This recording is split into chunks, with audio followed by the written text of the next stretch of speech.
Türkmenistanda ilatyň daşary ýurtlara gitmek bilen bagly ýüzbeýiz bolýan çäklendirmeleri barha köpelýän mahaly Lebap vilayatynda raýatlara wiza we bilet alyp berýän ýörite adamlar peýda boldy. Olar bu hyzmat üçin raýatlardan $1000 gowrak serişde talap edýärler. Bu adamlar Kazan we Dubay şäherlerine işlemäge gitjek raýatlara 3 aýlyk wiza we bilet alyp berýärler. Olara biometriki pasportyň we $1200 berseň, olar 10 güniň içinde wizaňy we biletini alyp berip, öýüňde oturan ýeriňde eline gowşurup gidýärler diýip Azatlyk radiosynyň habarçysy 29 martda aýtdy. Habarçy bu adamlaryň raýatlar üçin wizany we biletini nähil usul bilen alyp berýändigi barada takyk maglumatyň ýokdugyny, ýöne olaryň täsirli döwlet resmileri bilen daşary ýurtlara gitmek isleýänleriň arasyndaky araçylardygyny belleýär. Bu hyzmatdan peýdalanmadyk raýatlar ençeme aýlap wiza we bilet satyn alyp bilmän kösenýärler diýip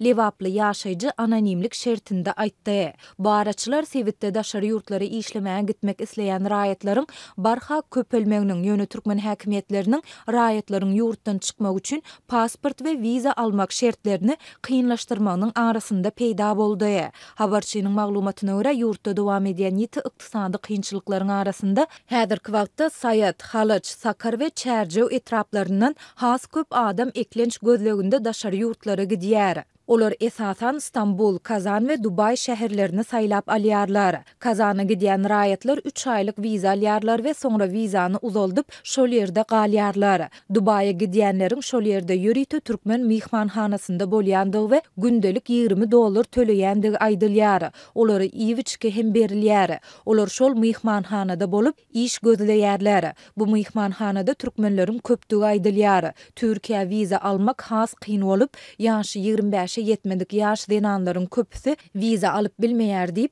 habarçy aýtdy. Soňky aýlarda hususan da pandemiýa çäklendirmeleri sebäpli ýatyrylan halkara howa gatnawlarynyň dikeldilip başlanmagy bilen eklenç gözleginde daşary ýurtlara gitmek isleýän türkmenistanlaryň sany göz görteli köpeldi. Döwlet migrasiýa gullugynyň edaralarynyň öňünde uly nobatlar döredi. Bu habarlaryň arasynda her bir raýatyň erkin hereket etmek, ýaşajak ýerini saýlap almak hukugy ýurdun konstitusiýasynda kepillendirilýän Türkmenistanda häkimetler öz raýatlarynyň daşary ýurtlara gitmegini çäklendirmek çärelerini güýçlendirip başladylar. Fevralyň ortalarynda migrasiýa gullugy raýatlara biometriki pasport bermegi wagtlaýynça besetdi. Martyň başynda häkimetler goşmaça çäklendirmeleri girdip, raýatlaryň ýurtdan çykmak üçin pasport we wiza almak şertlerini kynlaşdyrdy. Mundan soň türk wizasyny alan raýatlar ýurduň daşyna gidende raýat işçiligini görkezmejekdikleri barada dilhaty ýazmaga mejbur edilip başlandy. Şu ýepde Gazagystana tapar edýän türkmenistanlylardan